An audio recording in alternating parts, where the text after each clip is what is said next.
Hello, everyone. I'm here to continue with chemical equilibrium part 2.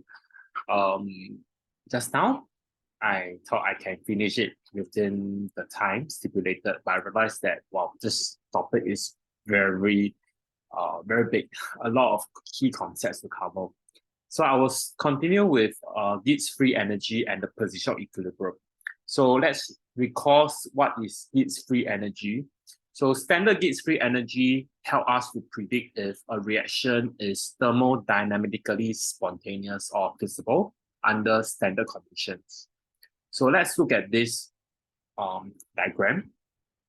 The y-axis represents Gibbs free energy, and the x-axis represents the composition of two species in equilibrium system. So we have A reacting to form B, and B, which is the product, reacts to form back A. All right. So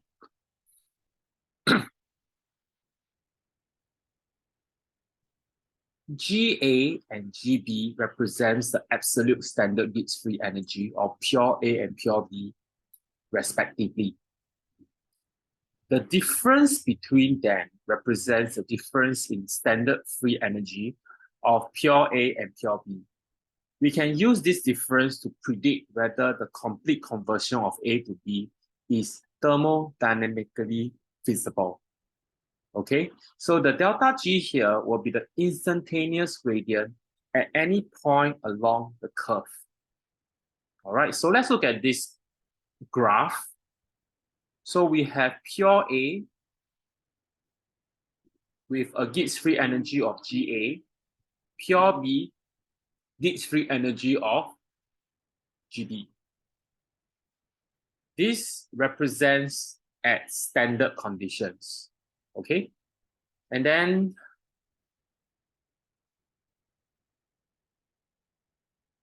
the difference between the two Gibbs free energy will indicate whether the reaction is feasible.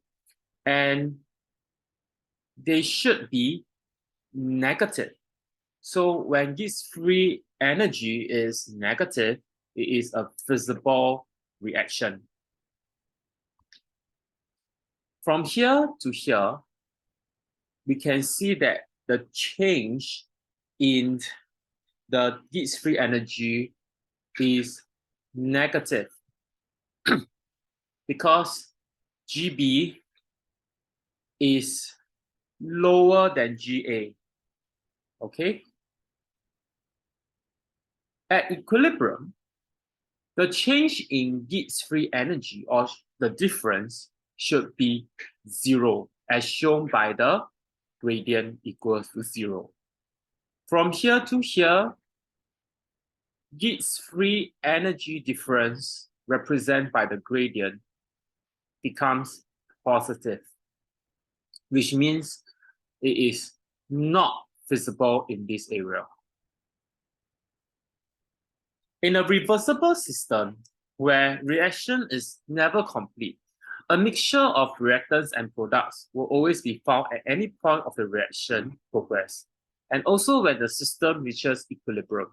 In the context above, the mixing of A and B will result in an increase of entropy and a decrease in Gibbs energy. That's why the value of G when equilibrium is reached will be lower than pure A and pure B alone, which correspond to the lowest point. This means that under constant temperature and pressure, a reaction mixture will adjust its composition such that Gibbs free energy will achieve a minimum value. The change in Gibbs free energy is the derivative of Gibbs free energy respective to the composition of the reaction mixture. The value of delta G can be used to predict if the reaction is actually spontaneous at that particular composition. So if it's less than zero, we can say that the forward reaction is spontaneous. The rate of forward reaction is faster than the backward reaction.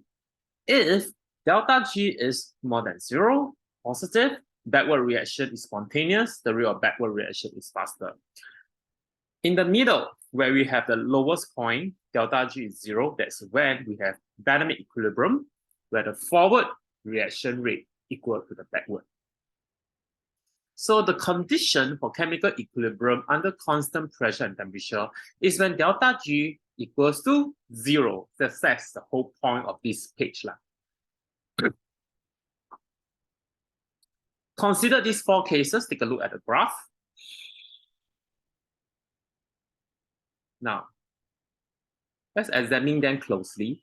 It can be seen that the position of equilibrium tends towards the species with the lower Gibbs-free energy. If you realize, if let's say A has lower Gibbs-free energy, the position of equilibrium will be lying nearer to that.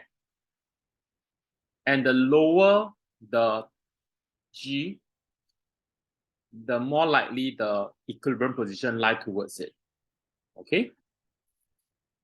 For example, in B and C, this and this, the equilibrium position contains a higher proportion of A than B because GA is lower than GB. In D, the equilibrium position contains a higher proportion of B than A because GB is lower. So a special case will occur in situation A, where GA and GB are equivalent. That's where we have equal proportion of A and B. So from this discussion, we can see that the position of equilibrium depends only on the difference between the standard Gibbs energy of pure A and pure B. In other words, the value of K depends only on G. Please know this equation very, very, very well. Delta G equals to minus RT ln K. So that's the equation to relate G to K. Don't need to know how to derive it. So when delta G is less than 0, we can expect K to be greater than 1, which means that the position of equilibrium lies more to the right side.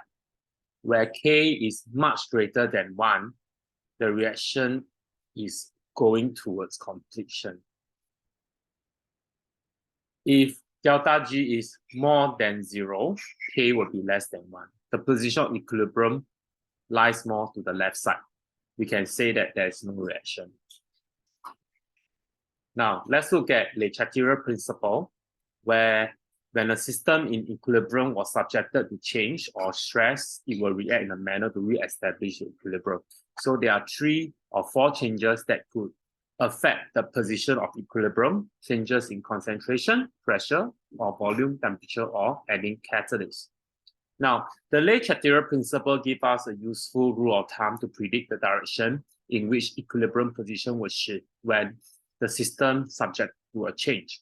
So it states that when the system in equilibrium is subjected to a change, the system will react to counteract the change imposed so as to re-establish the equilibrium.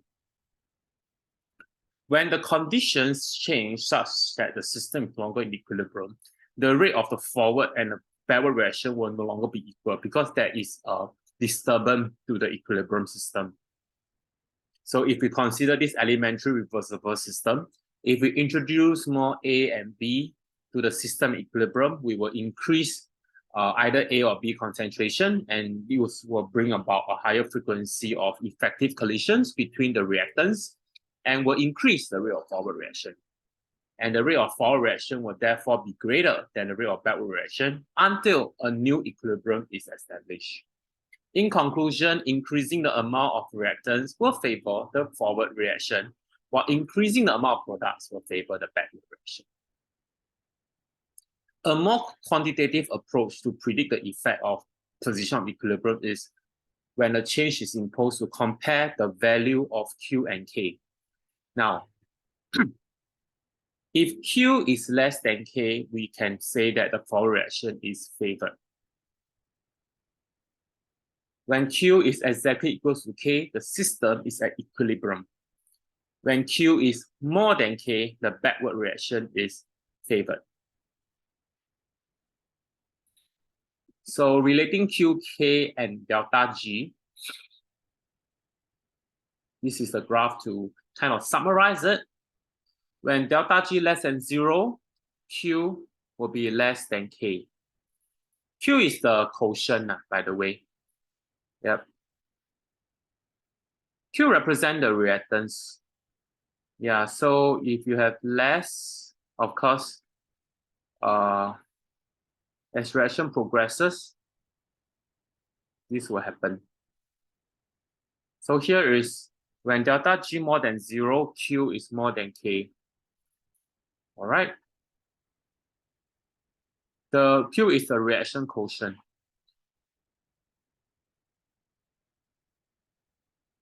Meaning that the one in the denominator is actually lower, meaning you have less reactants, ma.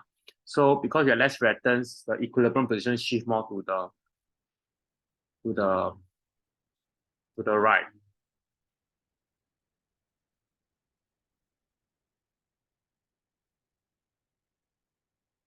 Okay. Effect of concentration change. Consider the reversible reaction at equilibrium. So you have this example here. When you add extra A, the concentration of A will increase. Okay.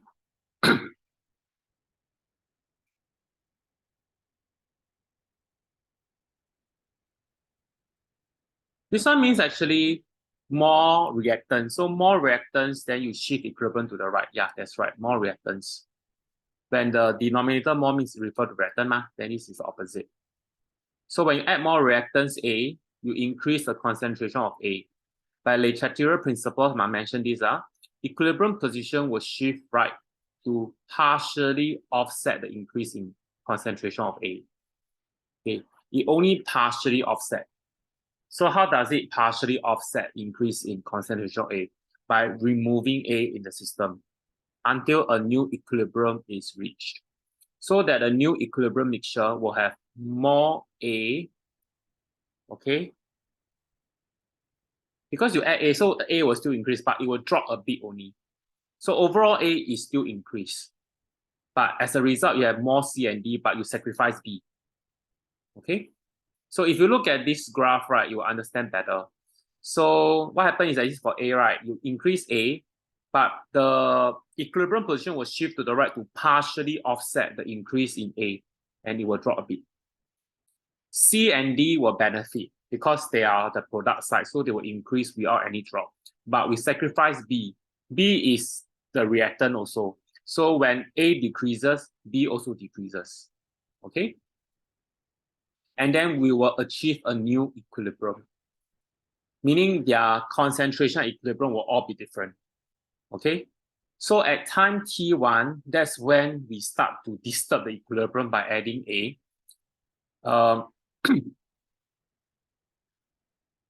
We have the quotient less than Kc. Because there is more A, so the denominator becomes larger. And it will be less than the Kc. So this means that the system no longer at equilibrium. In order to re-establish equilibrium, A and B will decrease. Okay? While C and D will increase until QC become the same as KC. So actually there's no change in KC. What changes is the QC.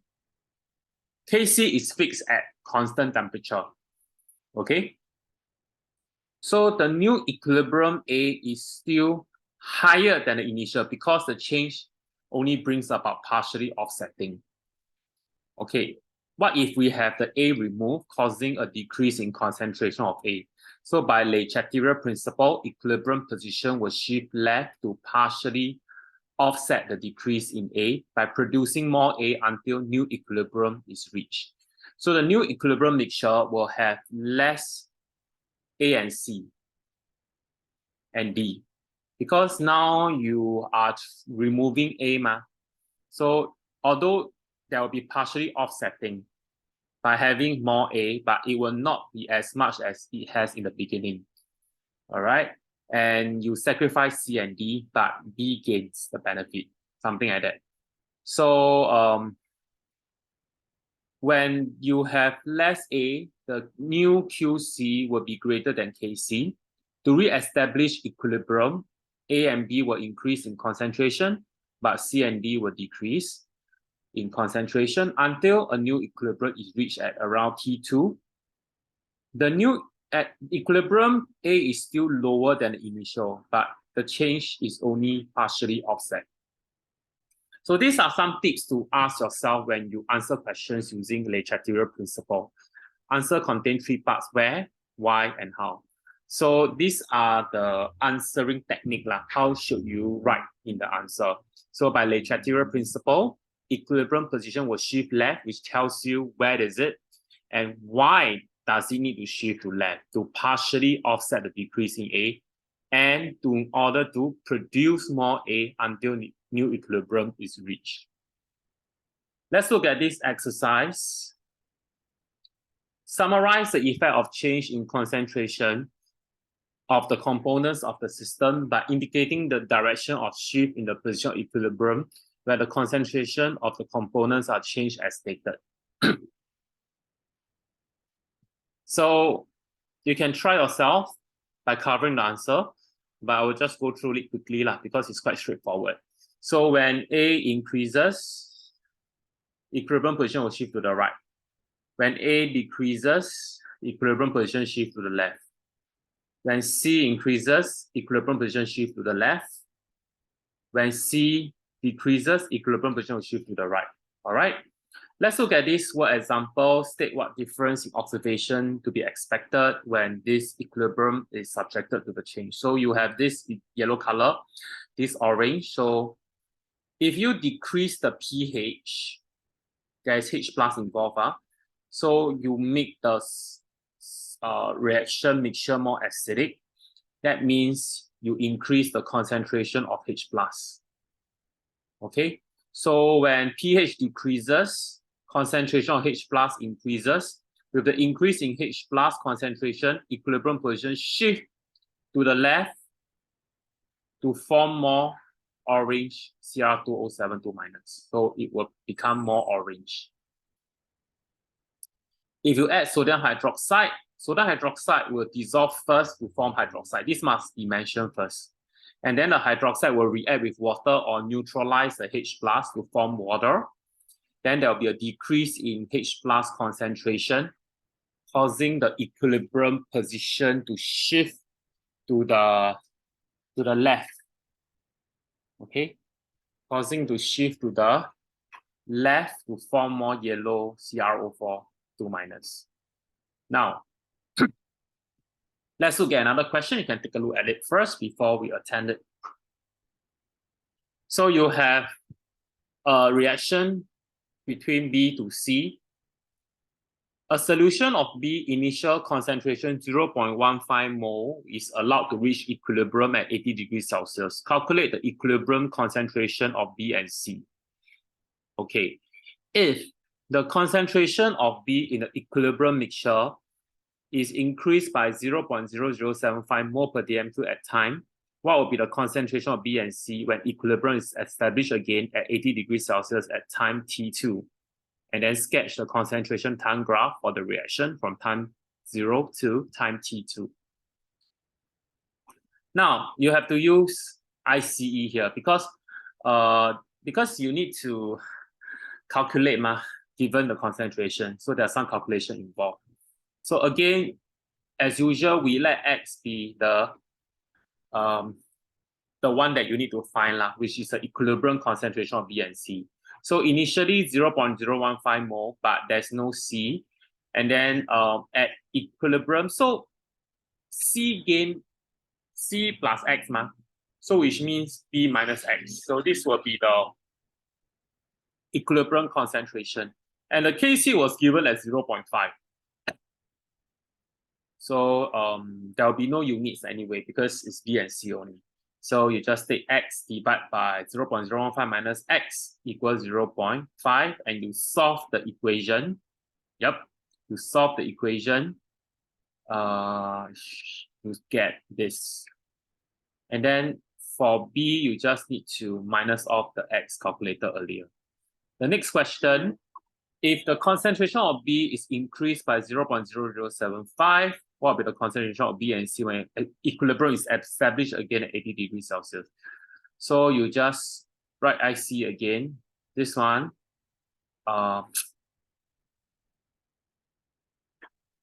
because they are saying this, what will happen after that. So you already have this concentration calculated.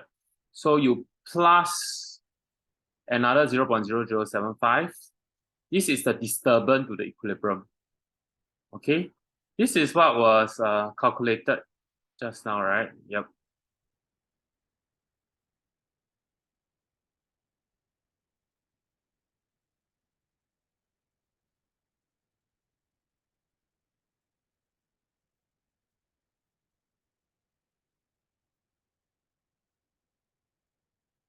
This is a typo error, I think.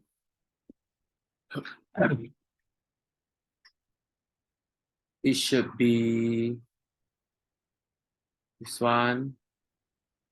Equilibrium concentration, this one minus y. This one plus this one minus y. That should be 0.0050. So there's a typo error there. Okay, so never mind. Okay, so you let y be the change law because so that I can find out what is the concentration at the new equilibrium lah. So I find out what is y, and then I just find out the concentration. B and C, you need to find for both. Yep. Just find out what is y using the same K which was used earlier. Then they ask you to sketch the concentration time graph. So after you get all the values in, you can start doing this. So at time 0 to T1 for B hall, the initial one was 0.015. But because they actually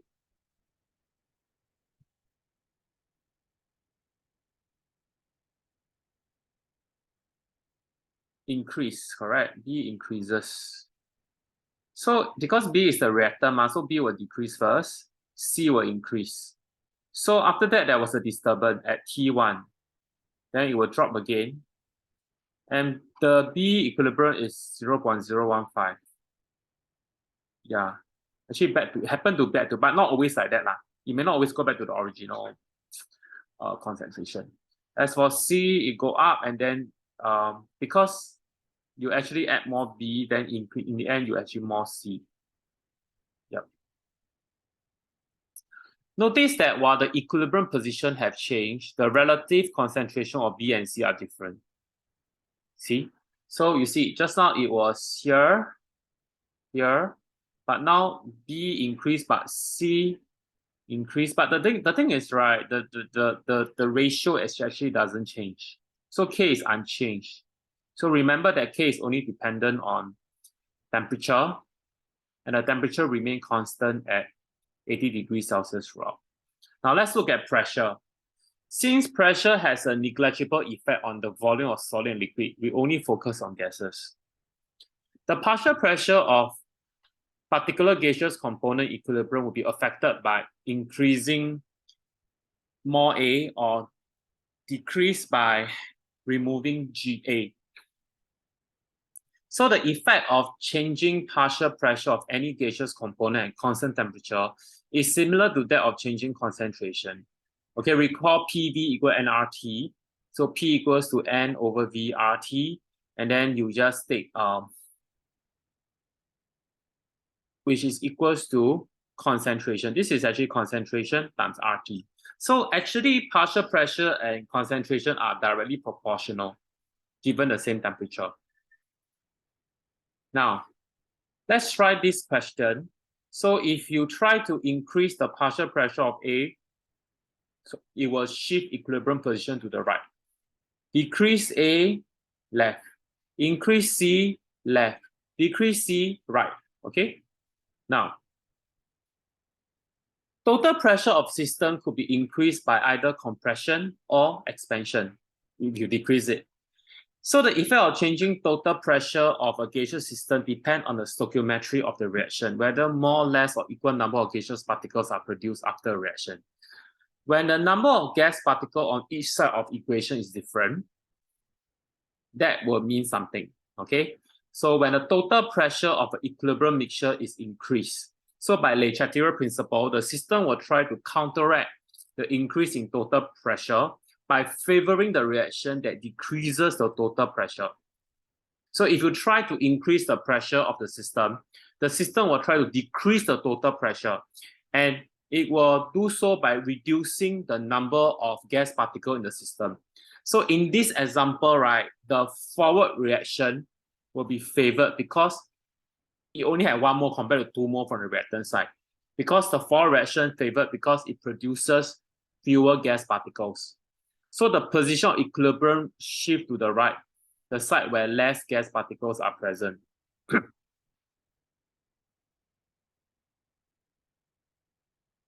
So what happened is that at time T1, where the disturbance starts to happen, when the total pressure increases, at first, the partial pressure of all the gases will increase. The increase in the denominator is greater than the increase in numerator. Okay? Resulting in QP less than KP because you have 2 mole of gases on the left-hand side. To re-establish equilibrium, partial pressure of PCl3 and Cl2, which are the reactants, right, will decrease. Okay? Because more, because they are 2 moles there, so they will decrease. But the partial pressure of PCl5 will increase because you want to return back to allow QP to be the same as KP. So the only way is to decrease PCl3 and Cl2, which are taking up a higher value. PCl5 is lower, so if you increase that, it will restore back to be equal to KP.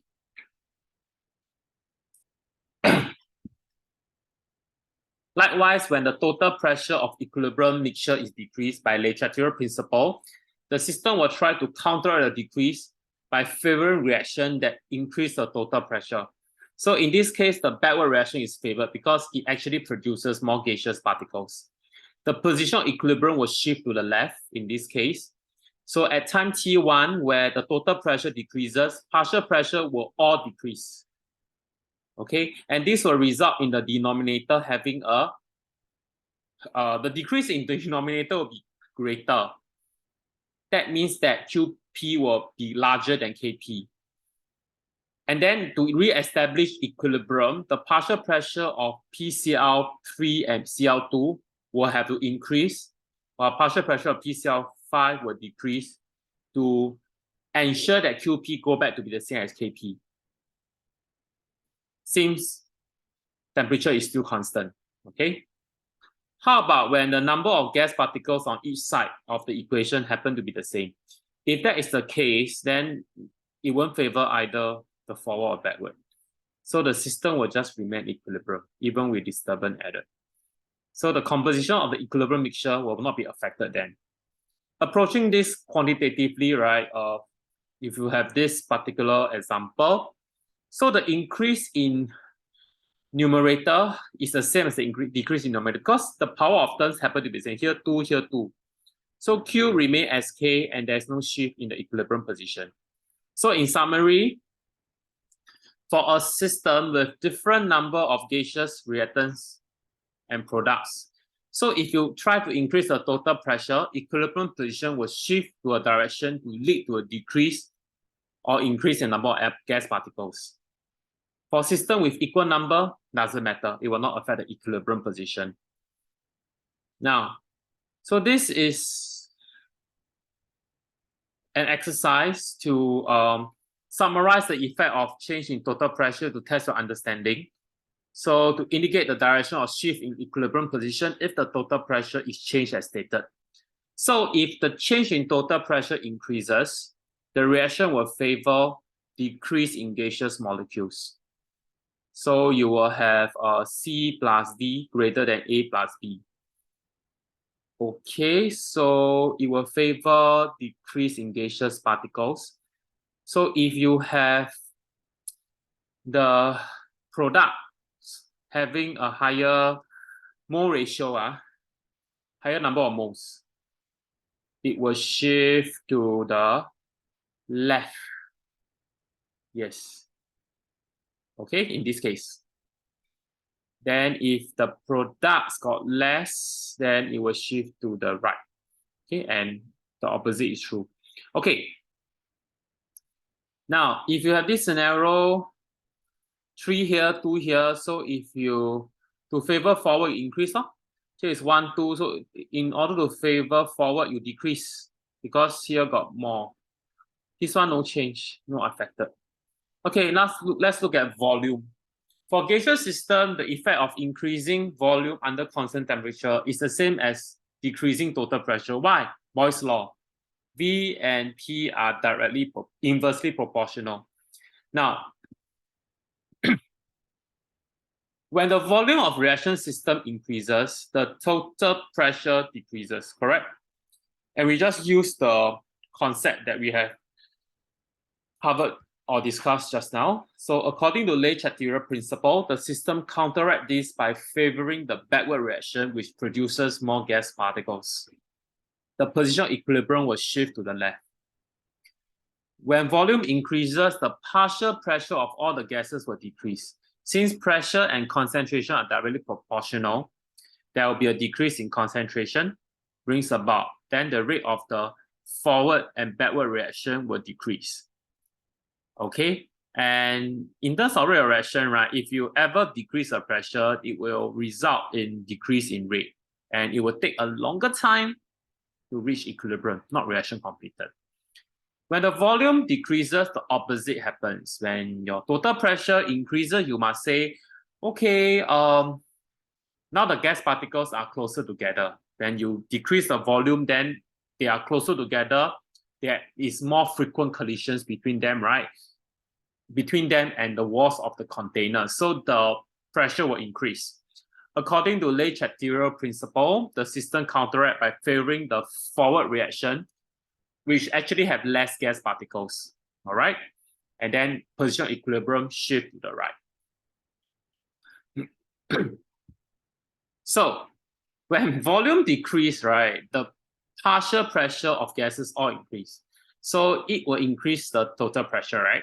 It will favor the rate of both forward and backward reaction. So it will take a shorter time to reach equilibrium. Okay, let's look at this very quickly.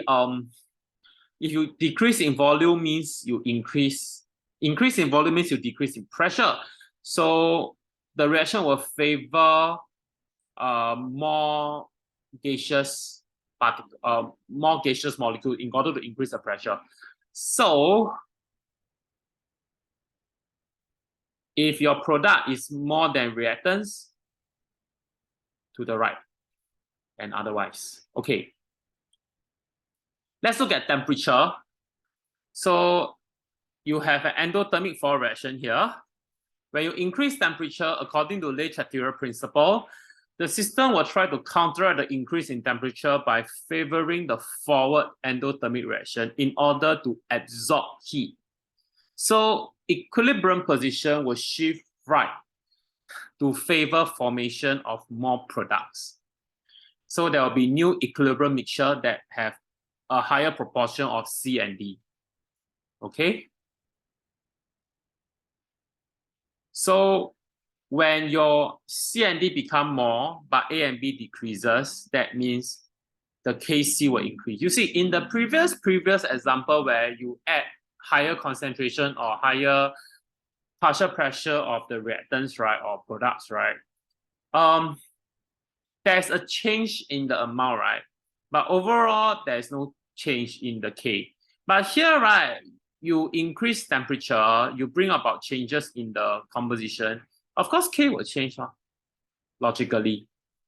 The opposite is true. So if you try to decrease the temperature of the system, according to Le-Chatelier principle, will counteract the decrease in temperature to favor the backward exothermic reaction. So if the forward is endo, the backward is exo.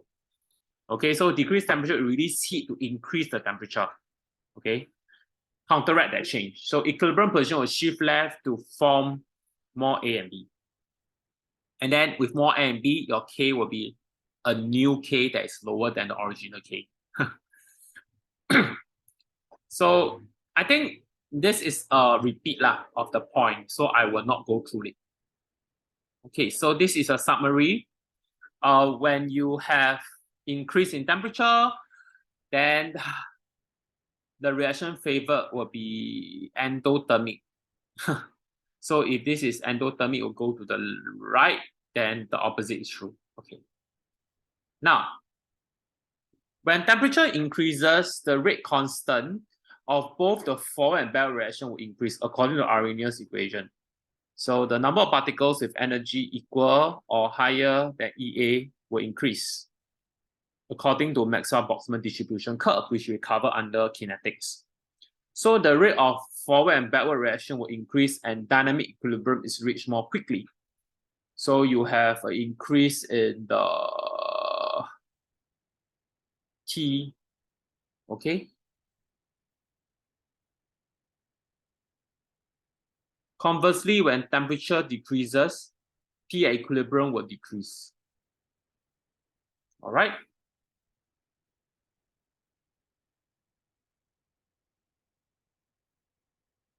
Meaning the time to reach equilibrium, that's what it means. Time to reach equilibrium will decrease. When you decrease temperature, time to reach equilibrium will increase. I think that's quite straightforward here. So this is a summary. I will just let you read yourself. Catalyst-wise, no effect, okay? Because it lowers the EA of both. It lowers the EA of both forward and backward reaction to the same extent. And then since both forward and backward reaction increases, equilibrium is reached more quickly. However, the equilibrium position will remain unchanged. All right? Because you increase both to the same extent, so there's no change overall.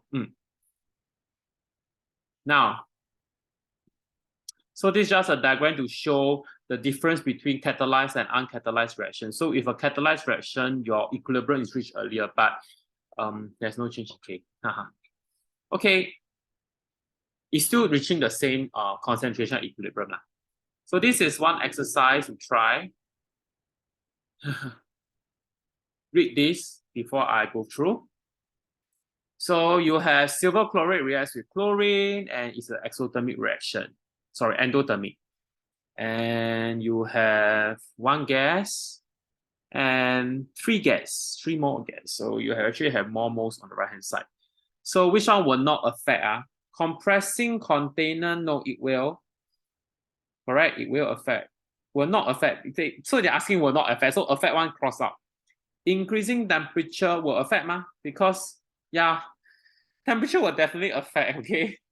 Catalyst will not affect.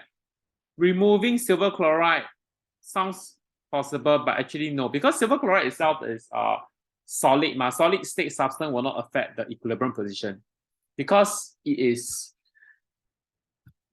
constant in terms of the number of particles per unit volume. So it's 3 and 4. Okay, next.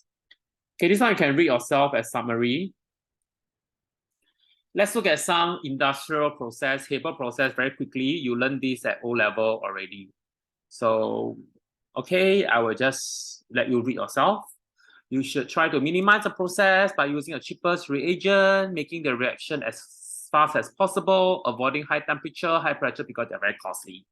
But we must, in terms of we need to save up on the cost of production and maximize the yield. So we need to make sure that the conditions used are suitable to produce the maximum amount of product in the shortest time with the minimum cost. So these are the conditions of Haber process. You have learned this at O level, so I will just let you study yourself.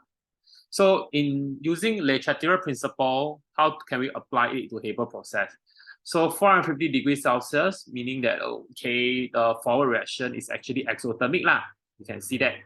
So a lower temperature will actually result in a higher yield of ammonia. However, the rate of production is too slow at low temperature. Yeah, it's good to have low temperature, but if it's too slow, it will be too slow. All right. So you need a high temperature to increase the rate of production, but yet you don't want the yield to be too low, and you don't want to compromise on production costs.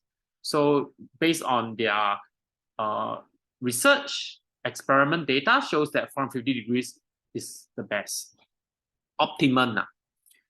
200 atm for reaction take place with less reduction in number of gaseous particles. So they have less over on the right hand side, 4 here, 2 here, right? So high pressure, good.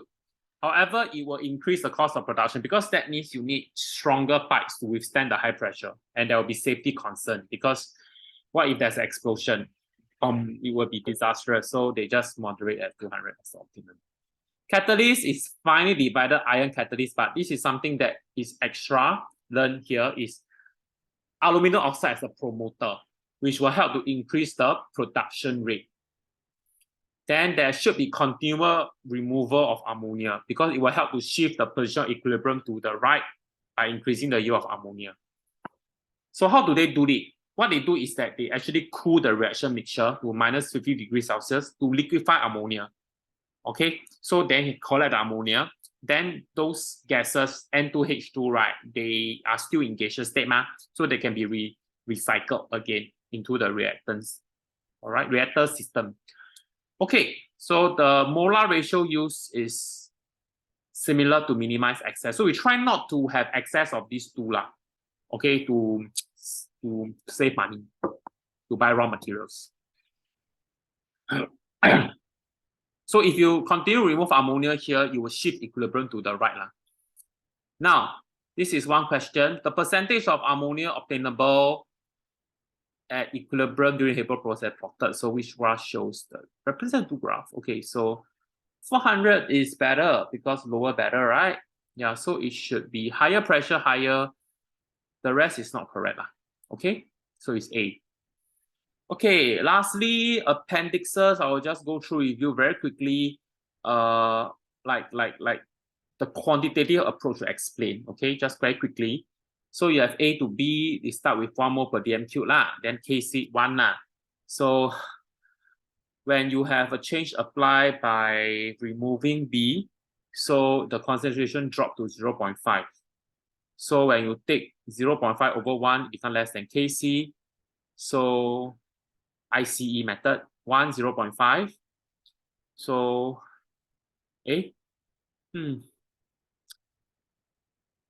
the B removed, so it will try to increase back to get back some A, right? So since they are equimolar, so this one 0.25 here minus 0.25. Okay.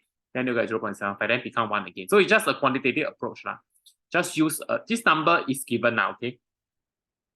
So it's just to show you that the Kc is constant now, all right? And the change in concentration of B is only partially offset, meaning I lost 0.5, I only get back 0.25 That's the meaning, all right? Something along that line. Okay. What else? Oh, this one, inert gas. So let's look at this. What about inert gas? So the total pressure or volume of a gaseous system can be increased by adding inert gas. Inert gas is like noble gases.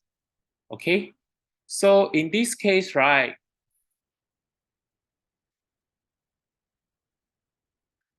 you can either add the inert gas at constant volume or constant pressure. So if you add, for example, argon, okay, what will be the impact? So you need to know this. So at constant volume, so you add it at constant volume, the total pressure will increase because the gas occupy pressure, so it will increase the total pressure. However, the partial pressure of reactants product will not change. Yeah, they will not change because you're only adding inert gas. Although the total pressure increases, but we need to understand that the partial pressure of the reactants and product will not change. You are not affecting their concentration, you see? Yeah. Concentration and partial pressure are directly proportional. So, yeah, the gas will still be evenly spread out. It's still the same concentration. At constant pressure, the total volume of the gaseous system will increase. So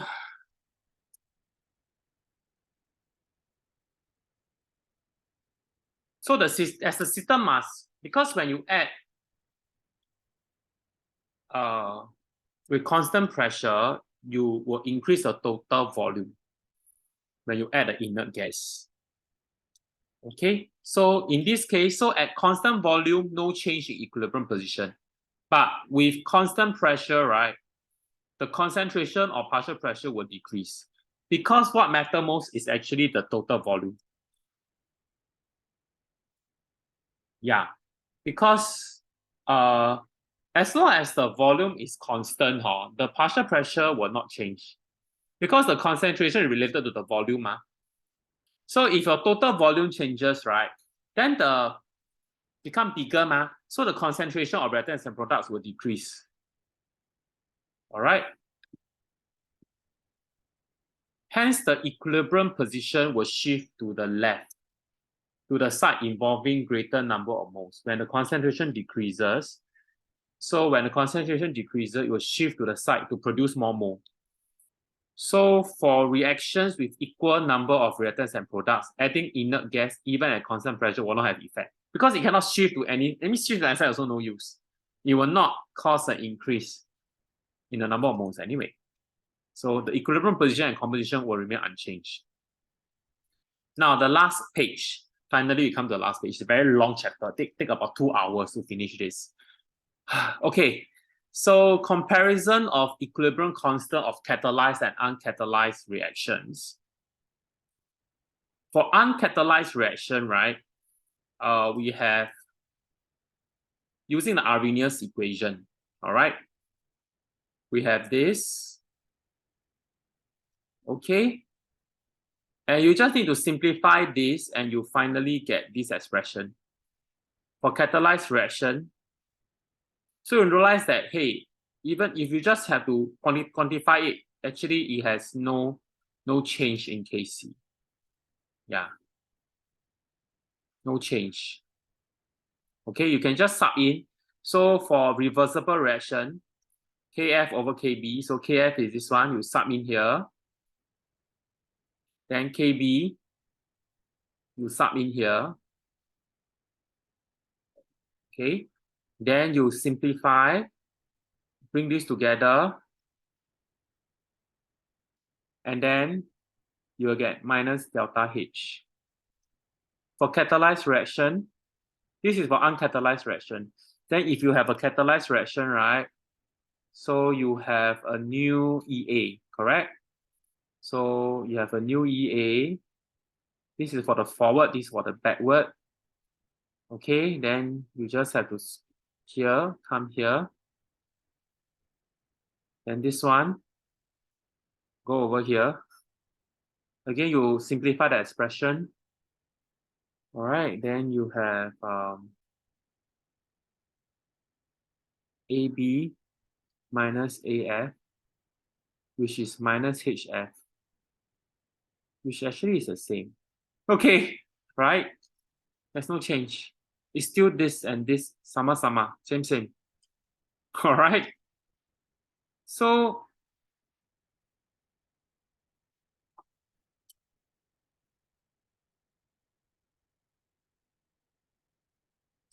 for uncatalyzed reaction, right, you can just draw this sketch to see where is it from. Yeah. This is the uncatalyzed reaction. The activation energy is here. Catalyzed reaction, backward here. And for this one, here. Backward here. Okay. Because at the end of the day, you know why?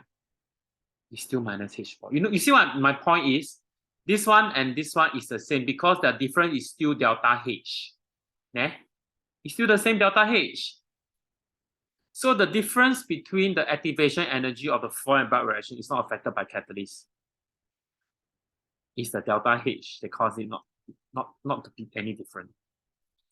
Okay, contact process is just for information. All right, good to know the conditions. All right, okay, that's about it. So that's it. Thank you very much. It's a long day. Hope you enjoy the lecture. So if you like my channel, please remember to subscribe to it. Means subscribe to have updated video. Thank you.